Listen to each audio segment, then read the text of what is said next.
કુતિયાણામાં મિલકતના મન દુઃખમાં યુવાન પર તેના સગા ભાઈ, બે ભાભી અને ભત્રીજા સહિત 5 લોકોએ હુમલો કર્યો હતો.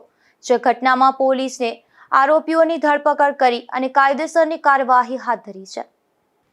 પોરબંદરના એરપોર્ટ સામે રાધેકૃષ્ણ એપાર્ટમેન્ટમાં રહેતા દિવેશ નાથાવડેદરા નામના યુવાને એવી પોલીસ ફરિયાદ નોંધાવી હતી કે તેના પિતાના મૃત્યુ પછી ભાઈ ભાગની મિલકતને લઈને નાના મોટા ઝઘડાઓ ચાલતા હતા.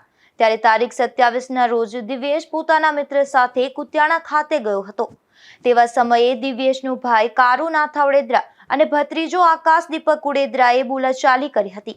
ત્યારબાદ દિવેશનો ભાઈ કારુ તથા આકાશ અને કૃણાલ નામના ભત્રીજાઓ તથા શોભનાબેન દીપક અને શોભનાબેન કારુ સહિતનાઓએ ગાળો કાઢી હતી તથા કારુએ ધોકા અને છરી વડે માર માર્યો હતો.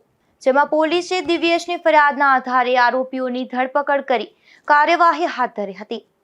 અશોક થાનકી, ગુજરાત ન્યૂઝ, પોરબંદર.